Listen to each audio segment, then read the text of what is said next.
And it's time for the Game Sports Podcast. This is your host, David McCaig Jr., and it's sponsored, that being the Game Sports Podcast, by Flawless Roofing, Sure Seal Incorporated, located in Sault Ste. Marie, Ontario, and Thunder Bay, Ontario. Right behind me in my, above average backdrop, maybe below average backdrop, but nonetheless, that logo, that calendar, that sponsor is way above average. Let me tell you that, to say the absolute least. You can check them out, flawlessroofing.ca. Protect your investments, start from the top. Only 30 years in the business. Dare I say only 30 years. They have the experience. It doesn't matter if you're outside of Sault Ste. Marie or Thunder Bay. Flawless Roofing can come help you with your residential or commercial rooftop. Again, Flawless Roofing, Sure Seal Incorporated is a sponsor of the Game Sports Podcast. Now, you know who I am, and I know if you're definitely tuning in on the video, you see the other two members waiting me to introduce them. Nonetheless, if you're on the audio side, let me give you a quick reminder. Obviously, this week we are doing our new format here on the Game Sports Podcast. It's Monday, Wednesday uploads full-time, and the special edition uploads do not change. In the Pocket, Top Shelf, Strike Zone, etc. are now going to be segmented into the Monday and or Wednesday shows. And if you would have tuned into Monday's show, which was awesome, by the way, especially when we talked about signage, and I loved the thumbnail. I got to give credit to my wife for that thumbnail. I think that was absolute fire. Definitely give her a round of applause for that, because the man behind can't see. If you know, you know. Just look at the thumbnail. I thought that was really, really funny. Check that out.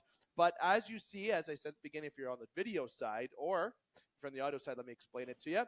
This is the Wednesday show where we commonly have our In the Pocket podcast. But as I mentioned, In the Pocket will now be a segment on the Game Sports Podcast new regimen. And without further ado, I'm going to introduce this segment as In the Pocket. Okay, but 1 second before I do that, the Game Sports Podcast is powered by 91N, formerly known as TGEM, 91 Network. Head over to the YouTube channel, hit like, follow, and subscribe. If you got a podcast, reach out, let's air it. Okay, not just let's hear it, let's air it. All right. Now, going to get into the segment portion in just a few moments. I got another teaser, the agenda. In the Pockets in this first segment. The second segment will be yours truly. Unfortunately, Connor Henderson couldn't come on the show here tonight, but you can have yours truly venting about baseball. And let's just say I have a few weeks of vented up, reaction about the one and only Toronto Blue Jays. Literally, they're the only Canadian team in Major League Baseball, as well as I'm going to give you an update about Major Leagues all around, as we are definitely at the Final Four, and the Philadelphia Phillies are looking pretty darn good, and so are those Texas Rangers as well. But Texas, you'll never have the upper hand on the Blue Jays because you lost in 2015 and 2016 to them in very, very decisive fashion. I don't care what's happening this year. But I'll be talking baseball in the second segment before we wrap up the show. Now, without me stalling and let me interrupting what the segment's going to be here, let's kick off. You see what I did there? In the Pocket. That's the In the Pocket segment here. And the In the Pocket segment is sponsored by, and of course, Sportscenter Bar and Grill, Sault Ste. Marie, Ontario's best sports bar over 6 years in a row. Best wings. You cannot go wrong with Sportscenter Bar and Grill. Thank you for the crew over there for being the original home recording of the first recording, the Game Sports Show, which we were previously known as Canada. Now, there's my introduction. Shorter than I usually do. Let's introduce the fellas here on the In the Pocket segment. Segment 1 of the Game Sports Podcast, Wednesday, October the 18th is its recording. Justin Heichel, my friend. We just saw each other last weekend at a wedding. We had a couple bevies. We had a couple laughs. We had a couple answers on a quiz right at Jamie Antonello's wedding. We actually finished 6th out of, I believe, 21 tables. I could be wrong, something like that. And we're the table that, yes, represents the podcast, how we know Jamie, and we know Jamie through school. But let's just say there's more tables that know him better than we do. And we finished 6th. We did pretty awesome. And you got to give credit to your woman, Tiana. She was hitting the guest button pretty often. We're having some fun. But nonetheless, Hike, how you doing, my friend? Good to see you again. Good to see you made it through Saturday night. That was good to see Wolfie didn't get you out on the dance floor there. But it was honestly a solid, impressive showing for the Anto clan there this weekend. I mean, that was looks like they partied late into the evening there. They did, and yours truly ran the Rasputin dance. I don't know if you were there for that. No, the Rasputin dance came, and I ran it. And again, congratulations to the Game Sports Podcast's own, one of the original. Now he's more on the casual side of our staff, of course, but Jamie Antonello, definitely kudos and congratulations to him and his wife, Emily, for getting married this past weekend. Kudos all around. Now let's bring in the American on our family, if you will. Yeah, I said the American. He's a Cleveland Brown fan. He is a known he's known on this show. All right, he's been around, one of the original Four Horsemen. He has experience in radio. He has experience talking. He has experience with heartbreak. As I said, he's a fucking Cleveland Brown fan. First swear, 5 minutes in. EJ Russell, my friend, how's it going? Yo, happy to be here. I was not invited to Anto's wedding, but I did see pictures on Facebook, and it looked like an absolute awesome party. So congratulations to Jamie and his wife on their nuptials. Happy to be here talking football. Big matchup this week. I'll give you the second swear of the show. Fuck the Colts. Yikes. Come on. You didn't say the Steelers. I love that. It's this shit talking time, Hike. You versus me, baby. Yeah, well, I'm out long term, taking the season off with surgeries, so. Yeah, that's the Richardson in you. Now, obviously, this is our first in the pocket recording in any which way since the last few weeks. I think actually we might be hitting 3 weeks. This will be the third week that we have it. And just to, again, tell listeners, as I talked about on the Monday show, that we do apologize for the delay. We decided to take a couple weeks off when I was away. There was a lot of change going on and a lot of just things going on. Let's just keep it like that. Keep it simple and not professional by saying lots of things going on. So we had to delay our recordings as we get ready for our new format. So in the pocket, of course, had a slight little pause, but Heiko's going to get us caught up on Pick'em in a little bit. But there was one thing that we have to make sure that we bring up, and the boys know exactly where I'm going with this. All right. I don't remember the date now. Doesn't matter what the date is. You can just head on over to Barstool Sports on the September 26th is the date. Oh, there we go. September 26th is the date. You can head over to Barstool's TikTok. Yeah, no free ads. Barstool, you can send me the check. I know you have the money. The upload that they had was, of course, the trend that we're hearing or have heard for the few weeks at that point was the Travis Kelce, Taylor Swift. Do you know how Taylor Swift put Travis Kelce on the map? Okay. Now, that was Barstool uploaded that post, and that was the first post of the trend. Okay. And if you scroll down on the page and look it up on TikTok, there's going to be a gentleman in there that's getting a question from his girlfriend. I believe it's his girlfriend, not his wife or fiance or anything. Please correct me if I'm wrong. Proudly wearing a Lions t-shirt, by the way. Well, probably.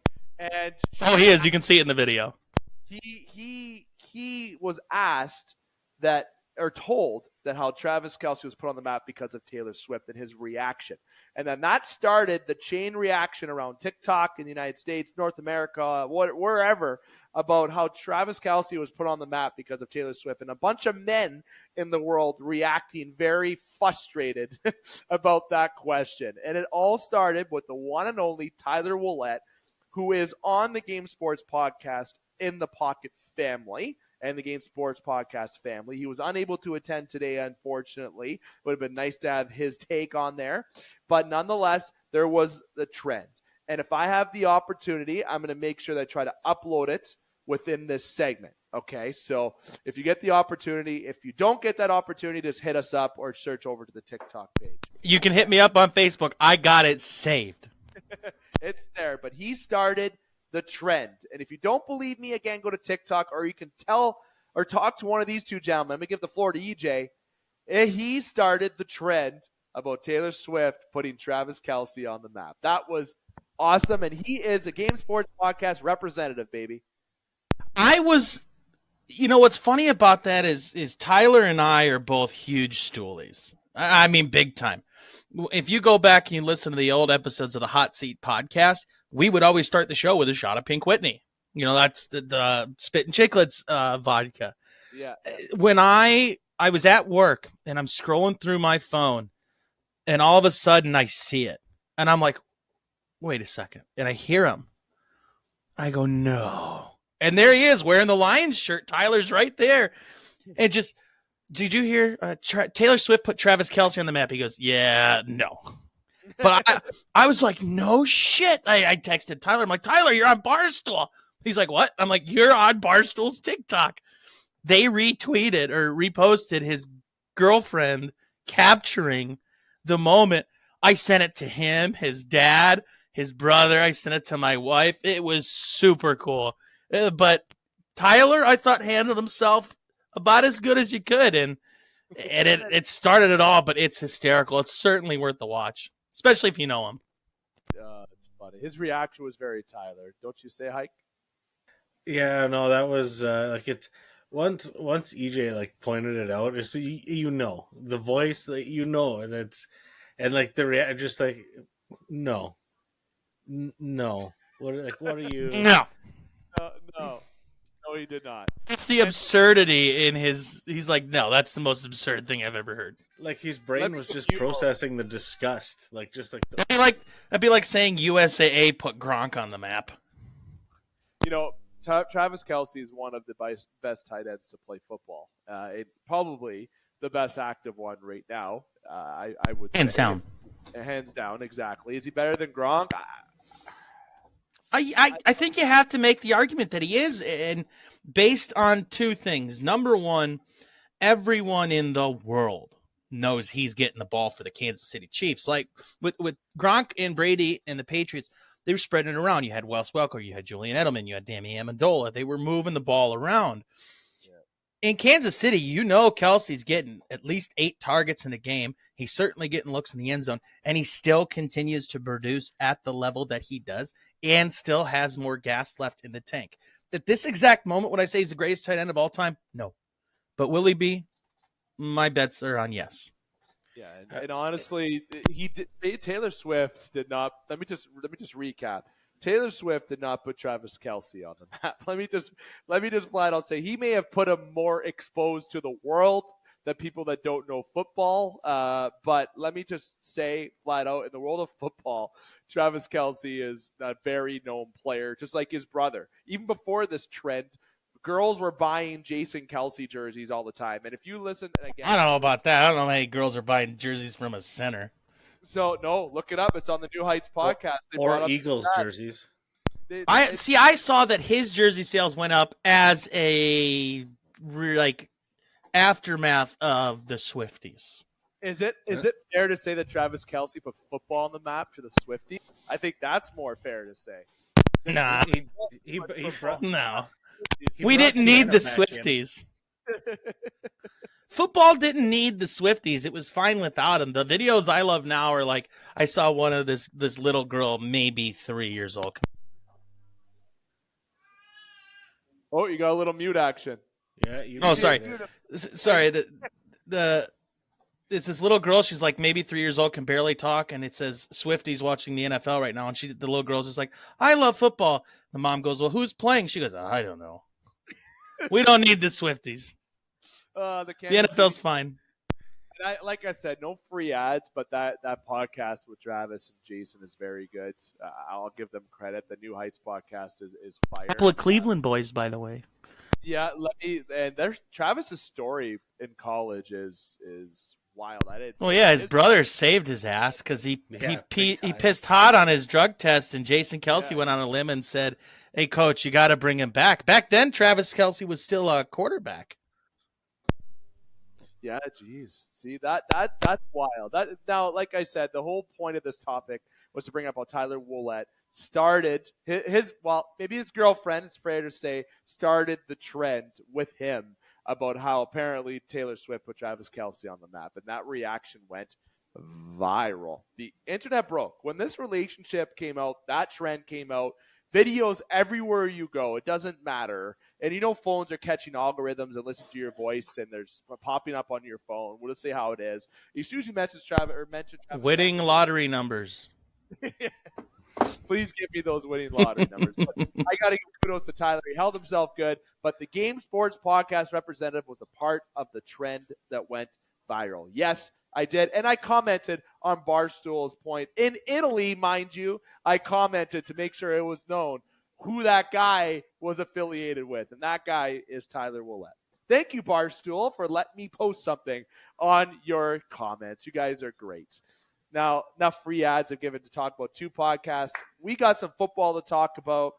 And obviously, I'm not going to get into a Travis Kelce, Taylor Swift convo any further. We had the fun talk. That's overdone. It's great to see, and kudos to Travis overall, but for him being a gentleman to her, I love seeing that. Great. Represent those athletes, baby, like Pat McAfee said.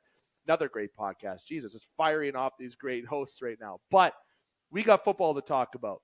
And what I want to talk about here, because we do have a little bit of limited time here today, because obviously our segments now, we actually got to follow a time limit, which is so surprising. I want to go, before we talk and do Pick'em this week, I want to go around the horn and give you both an opportunity to bring up a topic in the world of football over the past few weeks that is a hot topic besides those two. Besides those two, that is a key standout. Hike, I'm going to go to you. I know you're a Colts fan, probably a little sour from certain events that have taken place, basically. But what is a point you want to bring to the table today for our listeners? Well, I mean, I think, I'm expected to talk about the Anthony Richardson thing, but I mean, it's just a bummer. And hopefully him having some time off, he can watch some other quarterbacks play, and you slide with your feet first, not like you're tackling. And that will improve the longevity of your career. I mean, the offensive line play has been there for him this year, so he's just got to learn to be a little bit smarter with his health. And, I mean, that's that. We'll see what he has to offer next year. And maybe this just helps us get into the running for Marvin Harrison Jr. this year. But what I want to point out is how awful are the Denver Broncos? My God. Like, They're worse than the Patriots. Like Russ is cooking hot dog soup down there. Like that's bad news Bears. Like Jerry Jeudy shit talking Steve Smith on the sidelines. Like it's a mess. Like they're cutting like defensive talent. You can't tell me there was no trade market for Bradley Chubb. You just had to move him along. Right. See you later. Like, and now they're talking about maybe and Sean Payton just seems like he's deer in a headlight there. Like, it was all mouth going into the season, and then now it's. I mean, like there are some games that they've been in. I don't want to. It's not all the Miami game, but like they're not good. They suck. They suck. Well, I mean, like with the receiving talent they have there, the Denver Broncos, in the history of me watching football, have always had a running game, and they don't seem to have anything going on right now. Russell Wilson, is that it? Is he done now? Like there were stories on McAfee where he was saying like guys on the team can't get his phone number to text him to invite him to team events. Like you can kind of see like if stories like that are coming out, you see that maybe the locker room isn't jiving, and that's maybe the start of the issue there. But and one of the other things this week they said is they might be bringing Rex Ryan in to be their defensive coordinator. Can you imagine that, like Sean Payton, Rex Ryan. We were totally not putting. I feel like you'd want Rob Ryan for defense instead of Rex Ryan, though. Yeah, 100%. Yeah, it looks like it's more like a Hollywood show there now than it is. Freaking Rex Ryan was in a Adam Sandler movie. You got Sean Payton, who has a movie about him on Netflix about how he got suspended and went to coach his son's high school team, if I remember correctly. I forget. I think that's what it is. I did watch it. I'm not gonna lie. Yeah, high school or like 8th grade or something, 7th, 8th grade, middle school. Yeah.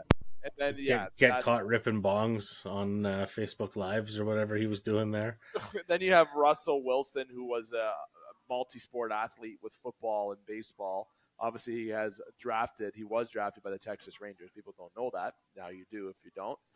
But now he was a motivational speaker in baseball. Like everything just seems like everyone's done something outside of the world of football, and it's just like it seems like a sideshow all around the team of Hollywood over there. And if I'm the Denver Broncos, I hit the panic button as soon as I lost 70-20 to the Dolphins. Like, the Dolphins are good, but geez, that's brutal.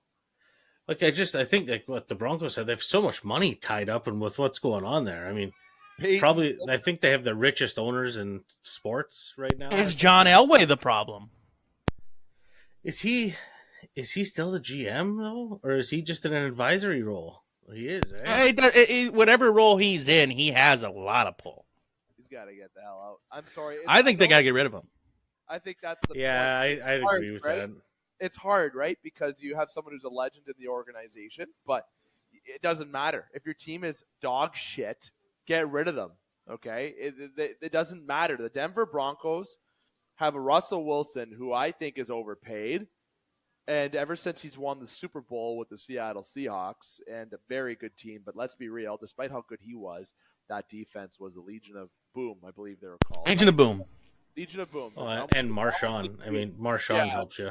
Yeah, until you didn't run on the 3-yard line against the freaking Patriots. All right, that again. We don't have to break. Speaking of no free ads, has anybody seen the show The League where they make fun of that?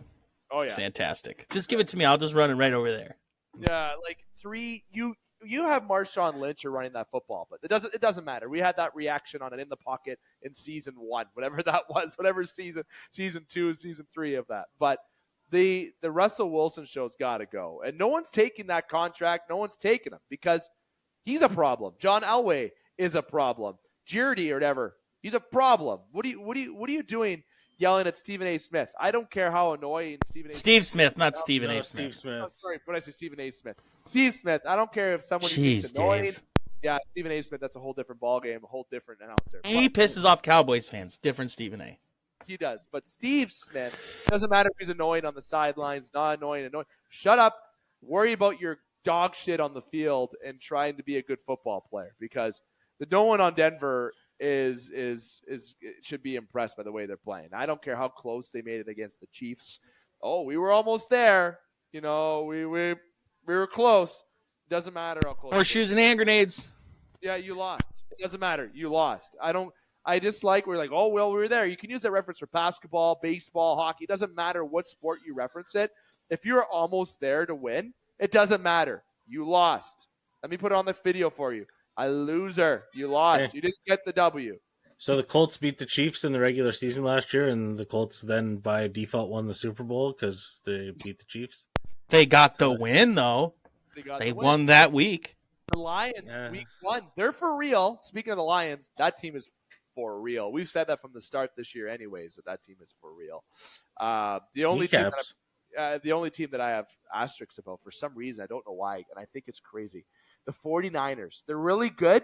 They're a playoff team. They're probably a Final Four team, but I don't think they're a Super Bowl favorite. I'm crazy. Maybe I'm crazy. We won't go into that right now. That's another topic, but I don't think I'm picking them. They're a playoff team, 100%. It's not even close. I don't see the Super Bowl mentality. I don't see that. I don't get that vibe like I do with the Chiefs or the Eagles. Or I have a hard time getting a Super Bowl vibe out of most NFC teams year in and year out. So, but that's mostly because the TV coverage revolves around the NFC East. Yeah. EJ, I'll give you, because you have a topic too that you want to bring up over the past week that is hot. Then we got to get into this upcoming week before we actually wrap up this segment. Time flies. We're having fun. Yeah, I'll keep this short, sweet, and simple. And here comes my bias. Cleveland Browns have the best defense in the NFL. Hands down. This team has given up 1,002 yards through the first 5 games. That is the least amount of yards given up in the last 50 years. They went out and matched up against a San Francisco 49ers team, which we have been very complimentary of on this show. They matched up against them and went toe to toe. I'll take a missed kick as the way that we won that game. Win's a win. You know, it is what it is. And one of the things that many people don't know is the wind blows a little bit different in Cleveland. And there's a certain flag in the stadium called the Phil Dawson flag that he had put in. It's the only place that you can look to get a real read of the wind. Jake Moody, rookie kicker, not surprised to see him do that. But the way that the Browns played defensively, Denzel Ward has been a shutdown corner. Myles Garrett is a problem. Zadarius Smith is a co-problem. Our linebacker play has been sufficient, but where the Browns have really been showing their worth outside of the defensive line is in the defensive back. Grant Delpit doing a great job playing in that safety position, coming down, laying the wood inside the box on those running plays, including getting involved in some pass rushing. but Denzel Ward is playing fantastic football. Grant Delpit needs to get back to what he was doing the first couple of weeks, but I think you have potentially 4 Pro Bowlers on that Browns defense, and Grant Delpit at the safety position, Denzel Ward at cornerback, and Zadarius Smith and Myles Garrett have an opportunity to do exactly that and make the Pro Bowl on both sides of the line. The reason, though, that I'm so big on this Browns team, with the Deshaun Watson injuries, does it not almost remind you of the 2001 Baltimore Ravens that were led by, who was it? Trent Dilfer. Trent Dilfer? Who? You know what I mean? So whether it's PJ Walker, who's well known for his time in the XFL, earned a contract that way, or DTR, the kid from UCLA that we got, or Deshaun Watson, it really doesn't look like it matters who's at the helm on the offense for the Browns, because the defense is keeping this team in the game. And it is a hot take, but you watch this Browns defense and tell me it doesn't pass your eye test, you can call me a liar. Myles Garrett is an absolute monster. And I'm not going to bring a topic forward, but I am going to remind 2 things. One, EJ lost a bet to me this year, and I'm still waiting for that video. But he's also waiting for 2 trophies. Which bet did I lose? Heichel, at the beginning of the year, what I bet EJ? Remember? I said Pittsburgh would beat the Browns. Oh, what do I have to do? What's the agreement? Oh, is it wings? Oh, I got to do some chicken wings? Play the clip, but we'll talk about it. Second, I'm not worried. I'll eat some hot wings. That's no problem. Second thing, I did not say on air, but I did say off air, and I was reminded today by a friend that if the Steelers were above 500 after Week 5, that I would go on. I would go on the live show, and I would pour a live drink from my expensive drink into my glass. You bougie prick. To say that a celebratory drink, let's call it. All right? And this celebratory drink is actually a drink called Bamboo. No free ads. All the show has been free ads. And in this drink right here. We like what we like. We're not afraid to support it. It's an expensive thing of booze. It's only 70 Canadian, but it's pretty expensive. It's better straight. In this glass, I did have a little bit of ginger ale in it because of stuff. So you're not drinking it straight. How can you say it's better straight if you put ginger ale in it, Dave? Because I actually forgot to have a clean glass when I was here. There's the truth. I forgot, so I said I would do it, and there we go. To that friend of mine that reminded me that if the Steelers were above 500 after Week 5, that I would pour a drink on live radio or live podcast. There it is, out of the decanter. Nonetheless, that is the 91 end decanter. Sorry, my Dixie's trying to join us here, my dog. That's good. It's good when people want to join us. But that's my shout out today for giving it a little sip. He's super bougie. I'm drinking Voodoo Ranger 9.5 out of a can. That's how we do it in Cleveland. In Cleveland. You know what? Fun fact, I am going to Ohio for the first time that I can remember. You got to go to Cleveland. I'll get you hooked up with my sister. She'll take you around town. She's good people. Going to Columbus, actually. Even better. My sister just graduated OSU Dental. Oh. I've been to Columbus a time or two. I haven't been to Ohio. I'm pretty excited. Now, you'll have a good time there. Do not, listen to me, Dave. Do not wear a Michigan shirt in Columbus. Don't do it. Not a Michigan fan. I'm just telling you, don't do it. Oregon fan, but not. Tell everyone you're Harbaugh's nephew. Oh my. No, like when we were in high school, I tried to convince my buddy to go for a jog. We were at a state championship game for my sister. I tried to convince him to go for a jog in a Michigan T-shirt, and he wouldn't do it. I won't. I am going to wear a particular other team's jersey to the sporting event that I'm going to. I told you I wasn't going to talk. We're going to a Blue Jackets game. There you go. Yeah. Nationwide's a good time. You'll enjoy it, dude. We are the fifth line. Yeah, they're on your side. I will tell you this, though. Columbus not being a really proud, historic NHL town. I'm not saying that they're not proud of the Blue Jackets. You put on a good show at Nationwide. Yeah, they do. Not a bad seat in the house either. The cannon's going to probably give me a little jump scare, too. Dude, it's loud. It'll get you. Okay, that's wild. Ohio likes it loud, I feel like. Ohio likes it loud. We don't do things half-ass. Never half-ass two things, whole-ass one thing. And we're good at that. Love that. like I said, I have no topic. I just wanted to pour a live drink on air. I've actually never done that in the 7 years this show has been running. So there we go. First time. Heichel now. Pick 'em. Like I said to listeners, this is the In the Pocket segment 1 of the Game Sports Podcast, the Wednesday edition of the show. You may be tuning in on Wednesday or Thursday or Friday, doesn't matter what day. All the content's relevant and all the content's fun here on the game. And the Game Sports Podcast is sponsored by Flawless Roofing. The In the Pocket segment is sponsored by Sportscenter Bar and Grill, Stadium, Ontario, all powered by 91N, formerly known as TGEM. Here, going to get to the wrap-up near the wrap-up portion of the In the Pocket segment. We got Pick'em and our predictions for the upcoming week in the National Football League. Heichel, take us away. Tell us what the Pick'em is at this current point. And he's saying that with way too much enthusiasm. Why don't we remind listeners what the Pick'em is as well, too, Heich, just in case people forgot in the past 3 weeks. All right, so let's go through the current standings here with our Pick'em. This is for Dave, not for you.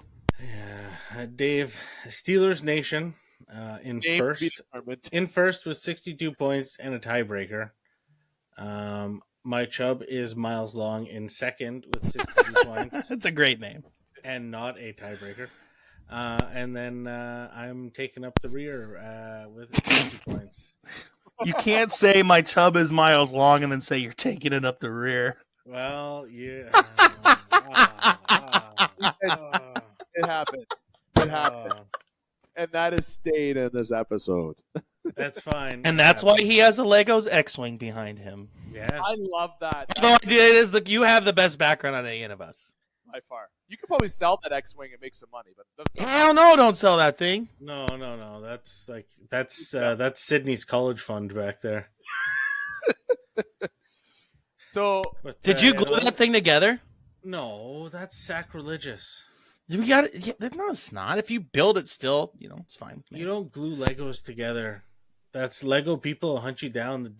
How old are your kids? She's 11 months. Exactly. And when she starts moving, you're going to want glue on that thing. No, she doesn't move in here. Yeah, that door's all right. Oh, yeah. This is Dad's office. I'm saying, dude, I'm a kid that lit firecrackers off in my room. It's locked until they get in. All right. Let me first, and then actually, you want me to go first because I'm first? I was going to say let me rip through my picks, and then I got a bail. I got a screaming baby in the other room here. So all right, you're good. All right, let's. So Thursday nighter, I'm taking the Jags over the Saints. Then I am going a little wild card here on the weekend. I'm taking the Bears. Don't hate it. Colts over the fucking Browns. Fuck you. Bills over the Patriots. Washington over the Giants. Dirty Birds over the Bucks. Detroit over Baltimore. Rams over Pittsburgh. Seattle over Arizona. Green Bay over the Broncos. The Swifties over the Chargers, and then I'm taking Miami over the Eagles and San Fran over Minnesota Monday night. Taylor Swift put Andy Reid on the map. No. I think she put the Kelce brothers on the map. Right. Pretty soon they're going to be saying Taylor Swift put cheeseburgers on the map. Maybe the White House on the map. The tiebreakers, I got San Fran 28, Minnesota 14, Miami 36, Philly 33. Ooh. Most points this week, Miami. Fewest points this week, Josh Dobbs and the boys in Arizona. Love that. And then I'm gonna duck out, fellas. Okay, before you go, I'm just gonna make sure I say this. For the least points this week, I have the Indianapolis Colts. Yeah, well, get ready for Mustache Mania to be running wild all over that face. Little Minshew Mania, little Uncle Rico. Yeah, and bet I could throw a football over the mountains. I know you got to bail out, so you do that. I know we had to speed up, so you got to see you, Hike. See you, Hike. We'll continue. Peace out, fellas. Love you. Love yous. Heichel has departed, and I was actually selfish because he sent Dixie, me come here. Come say hi to the people. Come on. He sent me a text at 7:05, 5 minutes ago. The baby was crying, and I didn't see the text. I didn't read it. So I apologize to Justin Heichel. He has a baby cry in the background. That is priority. And look at this. We have a visitor. There she is. This is my Dixie. That's Dixie. Look how cute. All right, see, go down. Get that's down. awesome. I love you too. Thank you. That's so good. Now, EJ, we are not overtime, but we are getting to the overtime limit here. So let's get the extra points here in the extra quarter play here in overtime here and in the pocket and the segment before we take a break. And I got to vent about not football. I got to vent about baseball on the next segment. If you want me to hang out, I might do a little baseball with you if you want. If you need a little co-pilot here, I'll hang out. Oh, okay. I mean, I'm leaving it up to you. Well, let's do that. EJ will join, and we'll do a 10-minute segment. Let's ride. There we go. EJ is going to join us for the second segment. Now, your picks. Go. Yeah. I've got Jaguars over the Saints. I like the Raiders over the Bears. Browns over the Colts. Fuck you, Hike. Bills over the Patriots. I actually have the Giants taking down the Commanders at home. I think they can find themselves a rhythm playing at home in front of their fans. If they can get the first touchdown of that game and get the fans from not booing, get them away from booing, I think that they can win that game. I do like the Buccaneers over the Falcons. I think Baker Mayfield has done a nice job with that team this year. Detroit Lions are for real. I think they beat the Baltimore Ravens, who are struggling to find their rhythm without J.K. Dobbins and not finding a true rhythm on the passing offense either. Rams over the Steelers. I just think that that's a better team. Seahawks over the Cardinals. Packers over the Broncos. Chiefs over the Chargers. I like the Eagles at home against the Dolphins. If this game was in Miami, I flip. I think this particular matchup is dependent on who the home team is. You know, playing at the Lincoln Financial Field, that's one of the places like going to the black hole. It is hell on earth. It is not the kind of place that is going to take their opponents lightly. And I don't think the Dolphins are ready for a cool fall Philadelphia day and the nastiness that can come with that. So give me the Eagles in that game. 49ers over the Vikings. I got the Niners winning 24-10. Then I have the Dolphins and the Eagles in what is a shootout. 35 to the Dolphins, 38 for the Eagles. I think they win it on a late field goal.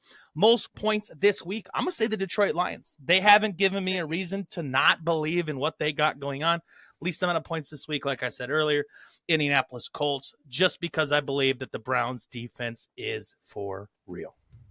Love that. Again, David McKaig, we were joined by Justin Heichel and still joined by EJ Russell here on the In the Pocket segment. And we are doing our pick'em for the week. And yours truly is technically in first out of 3, but it's a tie between yours truly and the defending 2-time pick'em champion, EJ Russell.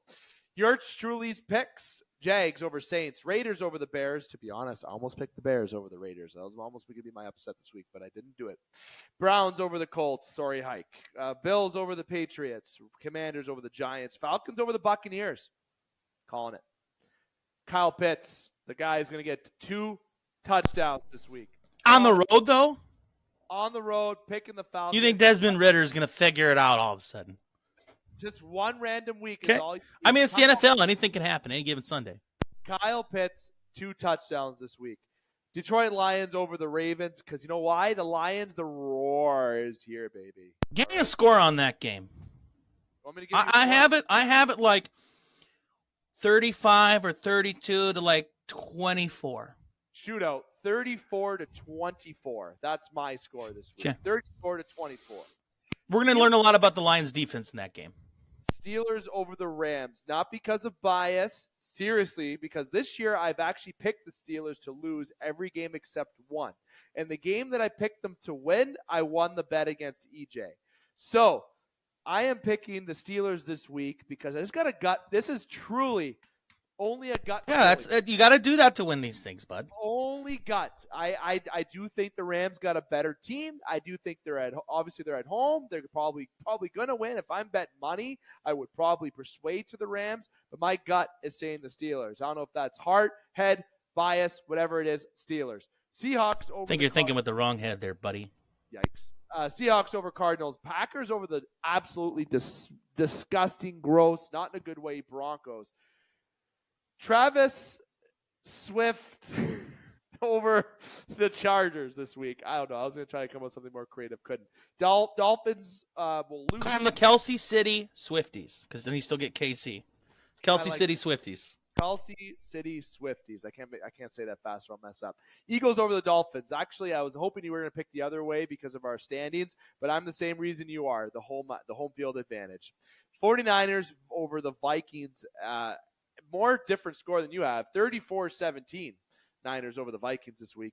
And then my other tiebreaker score, 28-21, Eagles over the Dolphins. Now, let me ask you this about the 49ers. The 49ers, what they've done so well this season, Dave, is whether it be Deebo Samuel, Christian McCaffrey, George Kittle, Brandon Ayuk, those guys can move. Like, if this is the offensive line between my hands and this is the backfield, you can put any of them here. You can move those pieces anywhere.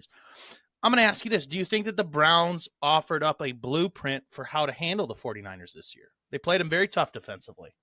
I think if you're going against a team that was undefeated and a team beat them the following week, you got to watch that video. You got to see what they did to win. Doesn't matter if on the defensive side or the offensive side of the football. Doesn't matter if it's the running game that won. Doesn't matter if it's a short pass, a long pass, slants, blitz. It doesn't matter what you think. You definitely, but the key thing to watch is the defensive side of the football.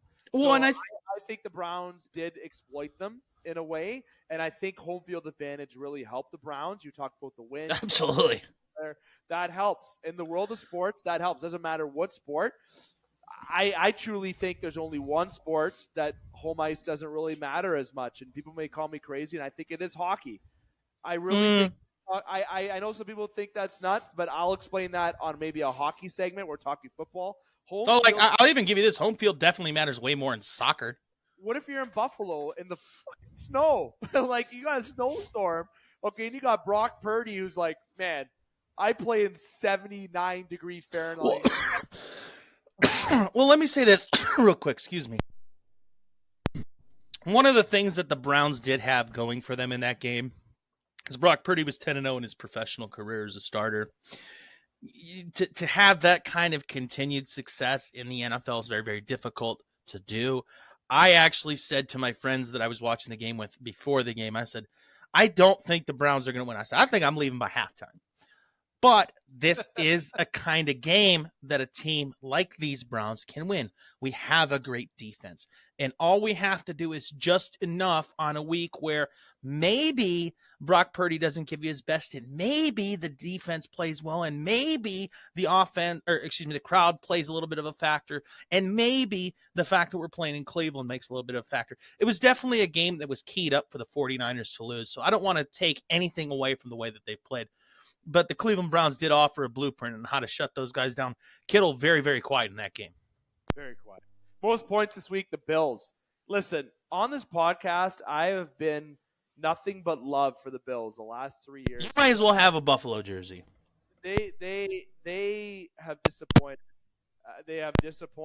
I'm going to start trying to believe in them still more, but it's running out. If they don't win this year, the Buffalo Bills will not win in the near future. Sorry, Bills Mafia. Well, haven't you seen the movie Four Falls of Buffalo? Come on, man. Yeah, literally, they lost so much. I feel so bad for them in the 90s. Imagine, I can't. 4 in a row. New England Patriots least this week. Bill, listen to me. Bill Belichick.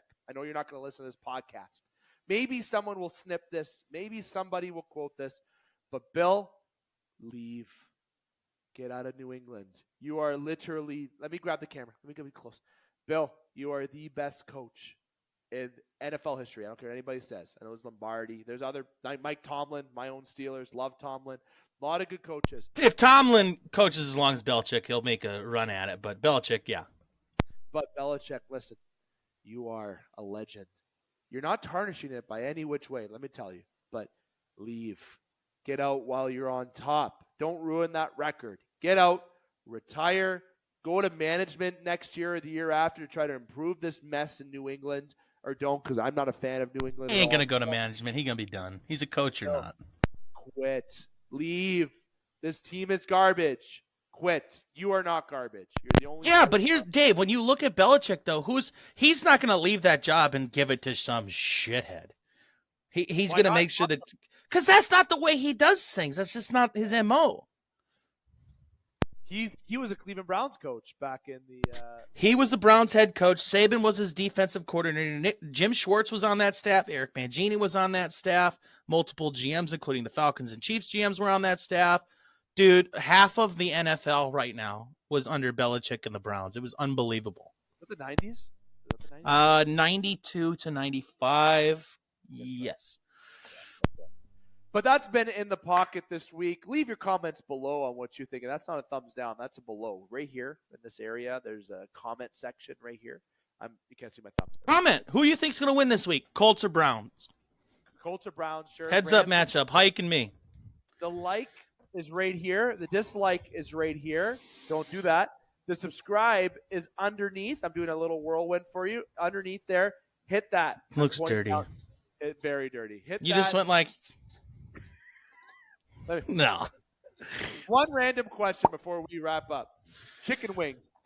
Do you lick your fingers or do you put the whole finger in your mouth? That's rude. Right? Okay, good. You can do this. That's fine, but that's full finger. No. You can go like this, be like, do you do I have no issue with that. I have no issue with it, but if you go and you make the sound effect, right? Like, for example, if you're eating noodles, right? That's rude. Nobody wants to hear that. Unless you're in Japan. It's just fun fact for everybody. If you go to a ramen noodle house in Japan, you're going to hear everybody. It's actually a compliment to the chef over there. But on this side of the border, it's rude. So don't. No, knock it off. But you can. You can politely. You can go low.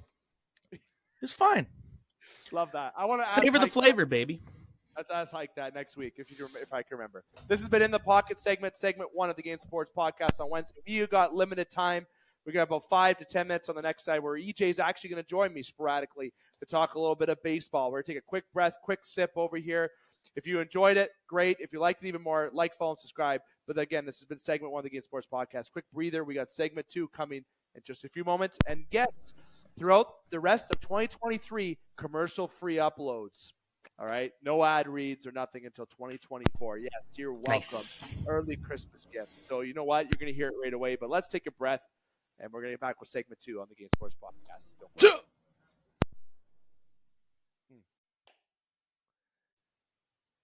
And welcome back to the Game Sports Podcast. David McKay continuing to host you here on this episode of The Game. The Game is sponsored by Flawless Roofing. Sure Steel Incorporated, located in Sault Ste. Marie, Ontario, Thunder Bay. 30 years experience in the business. Protect your investment. Start from the top. 30 years in the business, residential, commercial rooftops. It doesn't matter. Flawless Roofing does flawless work. Let me tell you that. The Game Sports Podcast is powered by 91. And the first segment was the In the Pocket segment. 7 years of In the Pocket, continuing within our new format. We are in segment 2, and we have a surprise co-host joining us talking baseball. It's not Connor Henderson, so let me wind up the pitch. Let me fire it down the middle, and let me hit a dinger for you in right field. This is the Strike Zone segment of the Game Sports Podcast. Yes, like I said, we're incorporating all of them into one show, Mondays and Wednesdays, Top Shelf in the Pocket Strike Zone. You got it. This is segment 2 of this show. For this episode, talking Strike Zone, that is baseball. Everything that you need to know in the world of baseball as well as local, but we are sticking to national today because of not only the time we have, but because of the reaction that's boiling in my body. And I'm glad. Don't do that again. I'm glad that EJ is here to join in substitution of Connor Henderson again. Connor, you're missed. We'll have you on in a future episode as the World Series is around the corner. But EJ, that we don't need to introduce you because you already been on this episode here today. We're going to talk baseball, okay? And I'm going to save the Blue Jays for last. Yep. There's a reason why I'm doing that. There's a reason. It doesn't matter because I want to end with a bang about the Toronto Blue Jays. EJ, the final 4 teams are currently in full swing. The Rangers, the Astros, the Phillies, and Diamondbacks. Yep, I said Diamondbacks. And make sure you remember that team name when I talk about the Toronto Blue Jays in a few moments. But both teams deserving of being where they're at today. Diamondbacks beat the Dodgers. What a great series that was. But the Phillies, for some reason, the Phillies, when they hit the playoffs, it's like, whoa, what's going on? They hit beast mode. Texas this postseason went, like Mario when he eats one of those power ups. That's exactly what It's called Texas a mushroom. Mushroom. Thank you very much for the reminder. He had the mushroom, and they evolved. Max Scherzer's coming back. Listen, Texas is making the World Series. I'm sorry. I'm saying it flat out. Texas is making the World Series. Houston, you're going to be packing your bags. Ciao. Okay, arrivederci. Yeah, I just came from Italy. And Texas You're an ass. is going to be in the World Series. And it blows my mind because this was a team that I didn't expect to even almost make the playoffs at one point this year. EJ, what's your reaction in the world of baseball so far this playoffs? I think it's been pretty entertaining overall. I think we've had a good playoffs. I really dig what's going on in the National League. I think that is a fantastic series between the Phillies and the Arizona Diamondbacks. However, Philadelphia is just pulling away and not even making it, a contest, winning the game 10-0 the other night. I think for the Arizona Diamondbacks, I think to go up against a divisional opponent in the Los Angeles Dodgers, a team that was, the NL West division leaders, a team that won over 100 baseball games this year. I think that the Arizona Cardinals, politely saying that, I think they kind of blew their load, shot their wad against the Dodgers, because I've been to ball games inside Chase Field where the Diamondbacks play their home games. They do not like playing against the Dodgers.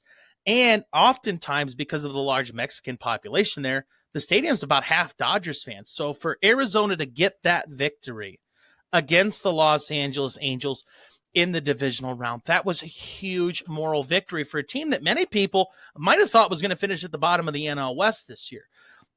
I think that the Philadelphia Phillies have hit their stride. I think they did a great job in adding pieces to their roster. Trey Turner has looked fantastic for them. Kyle Schwarber hit a dinger the other night. He looks really, really good in a Philadelphia Phillies uniform. And, of course, you got Bryce Harper in that locker room playing a factor with that team at all times. The Texas Rangers, I think they've arguably been, despite their record, I think they have been one of the best teams in baseball this year. They look like one of the most complete teams in baseball. We know that the Houston Astros are good. We know that they have Justin Verlander. We know that they have the pieces inside their pitching rotation to make games difficult. But Adolis Garcia and what they've done in that lineup offensively within the Texas Rangers clubhouse is second to none. I think that we're going to have a Philadelphia versus Texas World Series. I don't think that either the Diamondbacks nor the Astros will climb out of the 0-2 hole that both of them are in. I will say that the Astros are far more capable. They have a lot more tools in their belt. Carlos Correa, though, he did move on. He's in Minnesota now, so they don't have all the pieces they had when they won those World Series. But if anybody can come back from the 0-2 deficit, I'll bet on the Astros to do it at, I believe their field's called Minute Maid Park. I think that they have a good home crowd there and they get a lot of support. But the Texas Rangers have probably the most complete lineup outside the Philadelphia Phillies. The concern in Philadelphia is, we made it this far before. We've made it to the World Series before. Now, can you close out? Now it's time for Philadelphia to close out and start becoming one of those title towns again, right? They just won a Super Bowl not too long ago. They were in this Super Bowl last year. Phillies win a World Series. Maybe the Sixers get on the map. I think this is good for Philadelphia sports. I think that the Phillies are a good lineup and playing better in the playoffs. Kyle Schwarber, many people will remember him from the 2016 World Series against my Cleveland Indians, now the Cleveland Guardians, playing a huge factor in Joe Buck busting his nut about Kyle Schwarber all series long. Kyle Schwarber's a hell of a player, and he's an even better baseball player when it comes playoff time. Philadelphia Phillies are my favorite right now. Oh, Kyle Schwarber hit the nail on the head. Exactly what I was going to say. That guy is playoff clutch. That guy's bombs, too, are just – and Philadelphia – I hate him. I am not a Kyle Schwarber guy. But he's good. When they play at Citizens Bank, that ballpark is absolutely electric. That's Phillies fan. That's Philadelphia, man. Man, I nothing but respect. There's not too many fan bases. And I'm going to credit Toronto because I did see in 2015, 2016 some impressive playoff runs by the Jays. The Joey Bats bat flip and punching Rougned Odor in the face. That is literally the bat flip. My friend and also wrestling character on the Game Sports podcast, if those of you know who know. Yeah. He was at that game, and he said he felt. Dude, that was one of. I remember where I was when that happened. I was sitting in my chair in my living room, and Jose Bautista hit that ball, and the second you heard the crack, I mean, it was the sound. They blew the roof off of the place. Sorry, it muted itself right there, but it was unbelievable, that game against the Rangers. It was literally one of the best things that I have seen in sports. Top 10 crowd pops in sports. That's got to be there. And there was one this year when Philadelphia opened the playoffs. They hit a bomb, and the fans went off in Citizens Bank. It's like they knew. It's a fan base that's passionate as fuck. All right, it is passionate and it is terrific. I really think that the Phillies are the team to beat, and to boot, they have a Canadian manager, Robert Thompson. Never mind, they're fucked. Canadian manager. All right, it would be great for him to win the World Series, and despite whoever they play, Houston or Texas, tough. But the Diamondbacks, got to give them credit. We're counting them out like they're out. They're not out yet, but it's going to be tough to climb back. No, but they definitely, I mean, again, division rivalry in the divisional series. You beat one of the best teams of baseball, one of the greatest pitchers of all time in Clayton Kershaw. Yeah, you waste a lot of emotion in that series. Exactly. Now, we only got a few minutes left before we have to wrap up the segment, and now I want to get into the beauty of it. We'll talk more baseball as Connor hopefully can return as well for the Strike Zone segment for when the World Series does happen, and for also a little bit more maybe Blue Jays discussion. But you know what? I'm going to devote the next few minutes to the Blue Jays. You may hear a little bit of EJ, you may not. You may hear EJ laughing more so than talking in this segment. Look, okay. I'm gonna grab my drink. I'm gonna turn my camera off. I'll be right back. I love that. He's gonna turn off his camera. He's gonna mute, and that's fine, because what that means is that you get to look at me and look at me only. All right. It's been a few weeks since the Blue Jays lost against almost a few weeks. Lost against the Twins in the wild card matchup. And look, I was overseas in Italy for my honeymoon, and we enjoyed the day. My wife and I enjoyed the day, and we sightsaw so much in Italy. We did over 19,000 steps a day in Italy, let me tell you, okay? And for the days that the Blue Jays played, we're pretty excited because we had the opportunity to know that we can stream the game, legally stream the game, let me tell you. So it happens when you got a subscription to stuff, on the TV that we had in Italy. And when we were streaming the game, we were looking forward to it. Game 1 and Game 2. Let me remind you, we are in Italy. We are in Florence at the time of when the wild card is about to start. We are in one of the most beautiful cities in the world, where the Statue of David is, where the Duomo is, where there's gelato out your yang yang, and where there's food out of your yang yang, and the pasta. The Pope? Sorry, forgot about the Pope. Pasta is better than the pizza, by the way. Fun fact. Let me tell you. That's because pizza's not an Italian thing. It's American. Oh, that's what Americans say. But in Italian, pizza is not an Italian thing. They've owned it, but pizza is not Italian. It was created in New York City. But the Blue Jays, we're excited to watch them. We go back. We watched Game 1, and I can forgive Game 1 to a degree. The offense went poof, disappeared like magic, like Houdini. I've never seen such, but then I realized that all year, this offense for the Blue Jays has been a joke. It's been inconsistent. The only bright spots about the Blue Jays have been this: their pitching, starting pitchers, their bullpen, and their defense. They got 5 gold glovers today that got nominated. That's impressive. That is very rare, especially for a team that doesn't win. That doesn't happen. They have a very good defensive team. And that's what they did when they traded for someone like Varsho. And I'm going to get to that in just a second as I put my finger right in the camera if you're on video.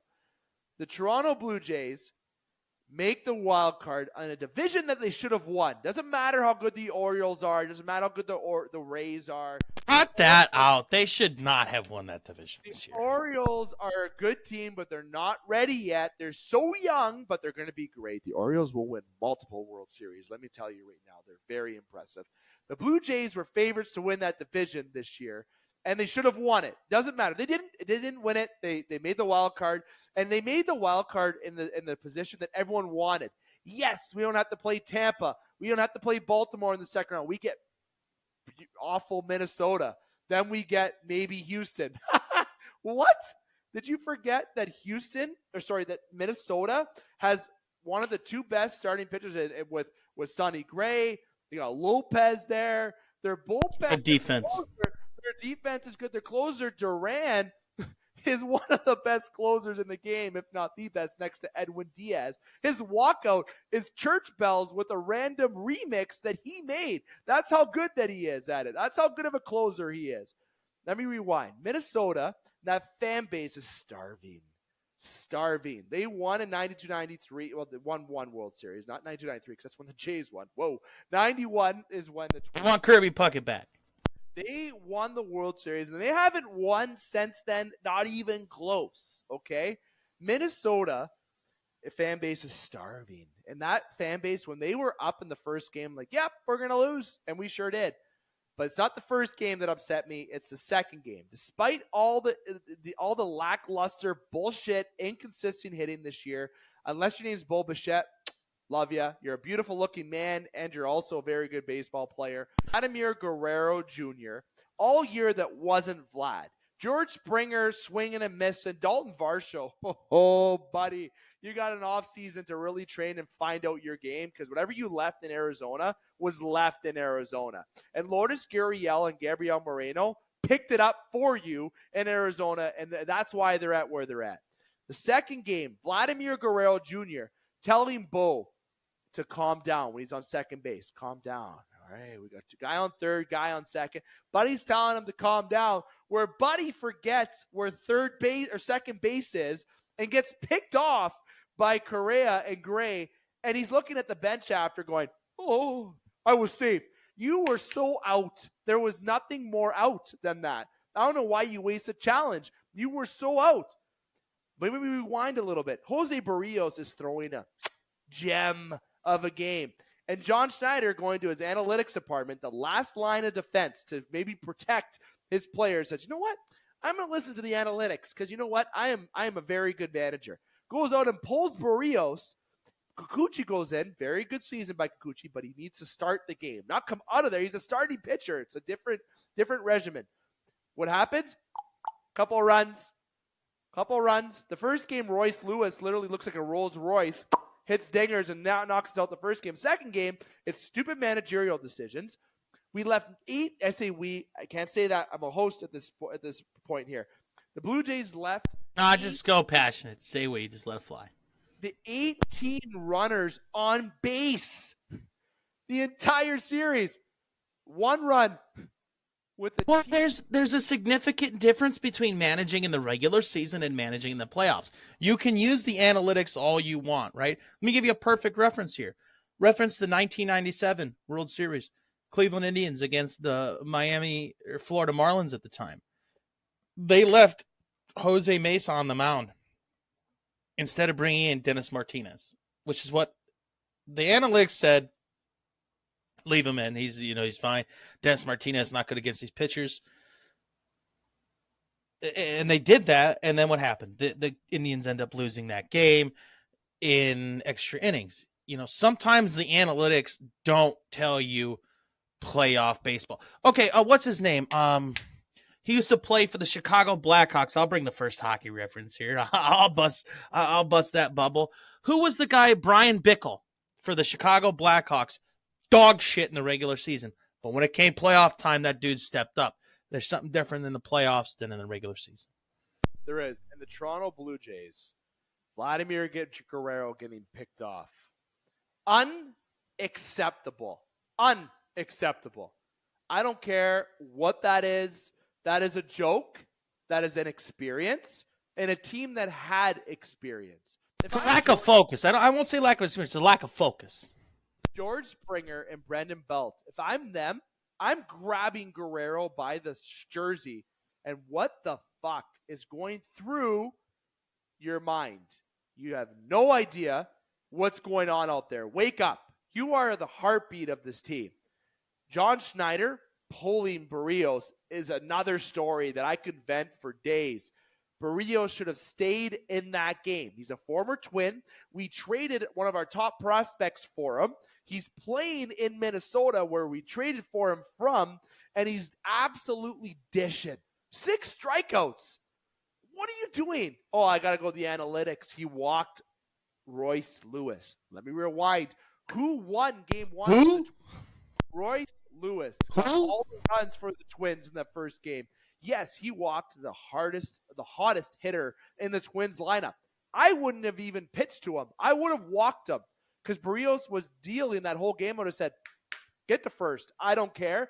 I'll pitch to Killarioff, or I'll pitch to the next guy, whoever it was, and I'll strike them out, walk back to the dugout, and say, wake up, offense. And again, offense, you guys were gone. This whole season, you guys were still in the winter months playing hockey in the pond or whatever you do in the summer or whatever you want to do. You were not at this game. The pitching was enough to win the World Series. The pitching was so good. You're playing hockey on the pond in summer. Yeah, that's it. That's how mad he is. It doesn't even make sense. The Toronto Blue Jays had one of the best pitching in baseball this year.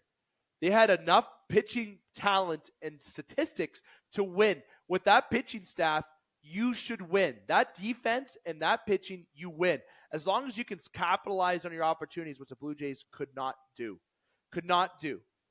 Now, I don't got enough time to vent more. I wish I had more. I don't. I think I vented enough that they screwed up. They lost 2 times to a team that I think they should have beat. I think it should have went the distance, the series, because the Twins are better than people had them pegged to be. But the Jays were the better team.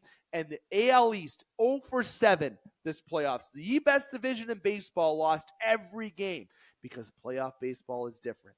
And let me quickly comment about the Diamondbacks with trading Gabriel Moreno and Lourdes Gurriel for Dalton Varsho. I liked the trade. I didn't say I didn't. And I still like the trade. But I always said since day one, replay the clip from Strike Zone at the beginning of the year. Gabriel Moreno was dumb to trade. You should have traded Kirk. I don't care that Kirk is a Gold Glove defense catcher. I don't give a shit.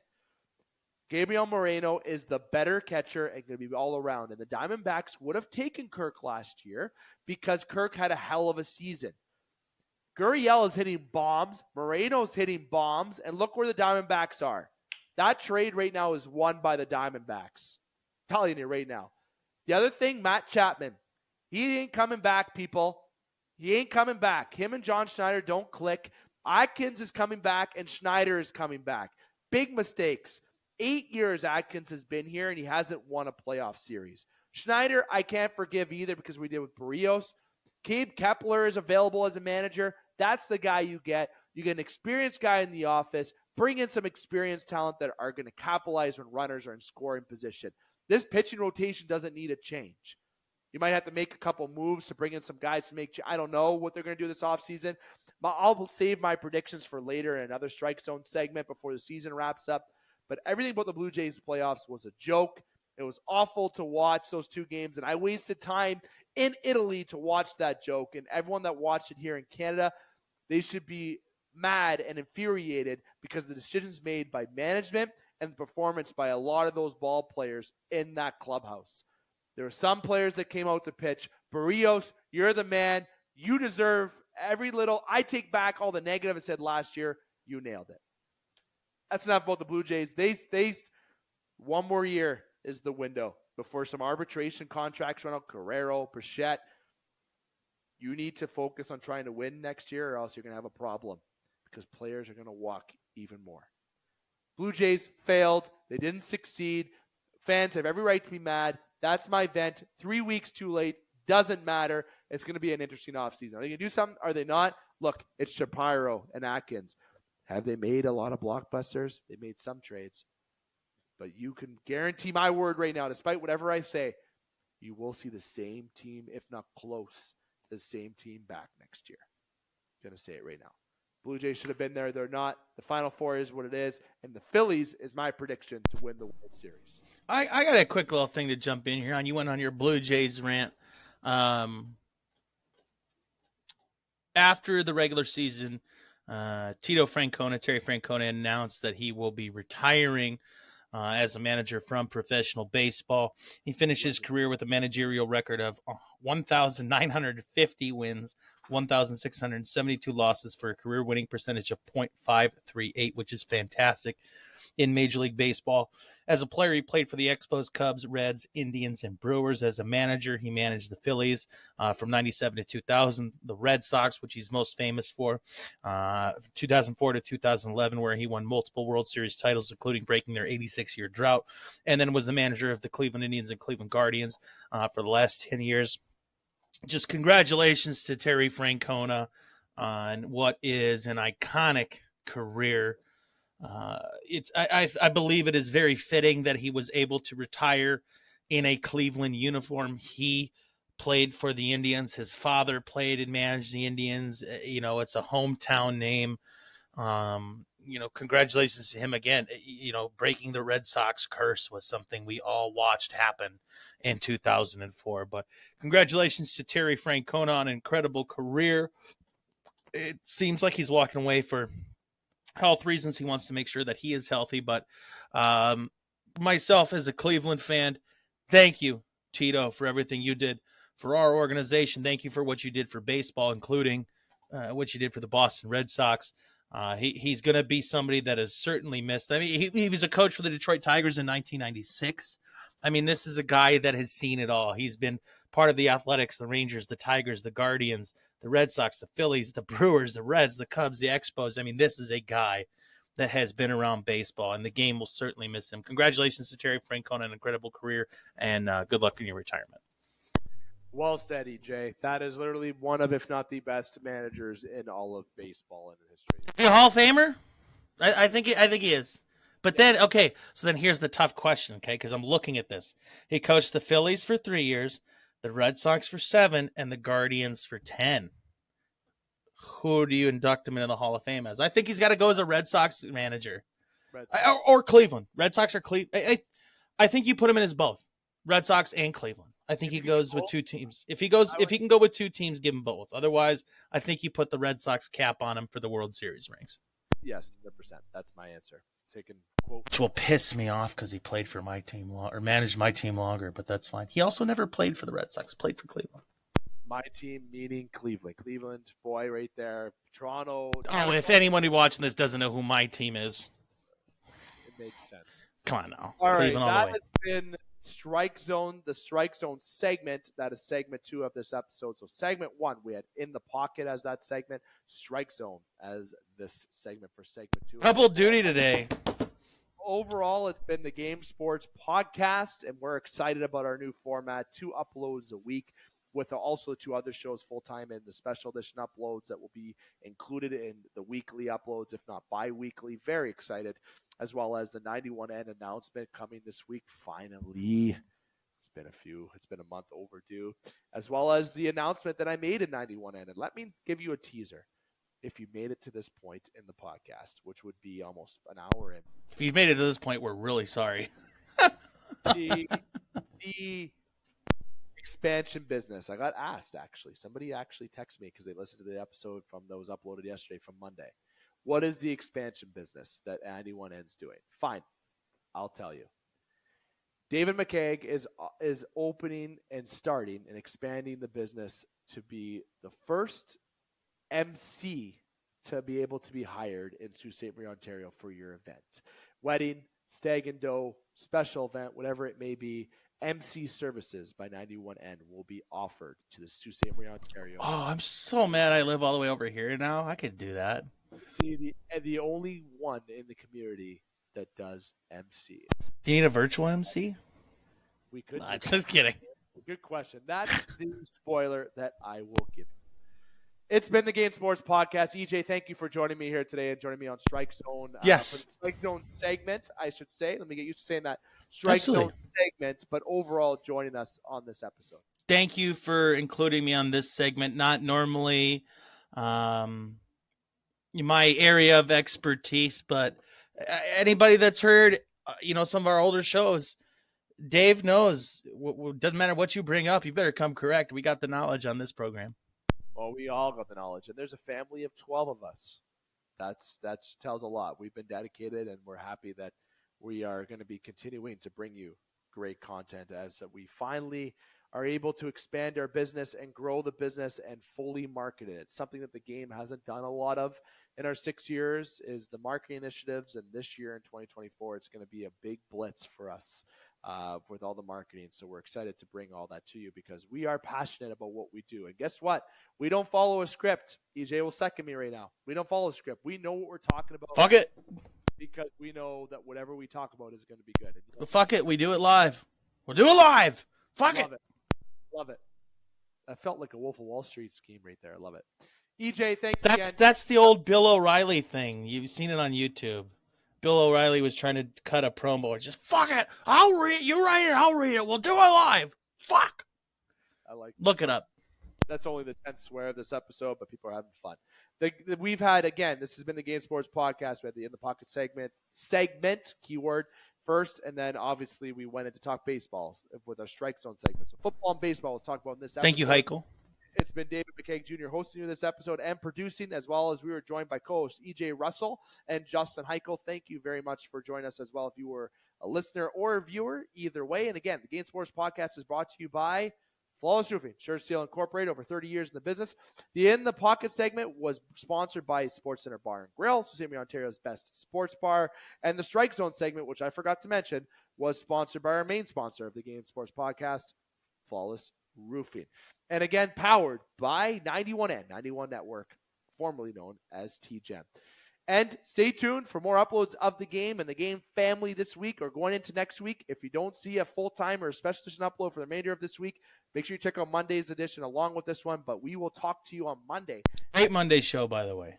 Thank you. We'll talk to you on Monday. If we don't, talk to you again this week. And I'm here to remind you, keep your stick on the ice, swing your bats, catch your touchdowns, drain your threes, and shoot your shots. Booyah.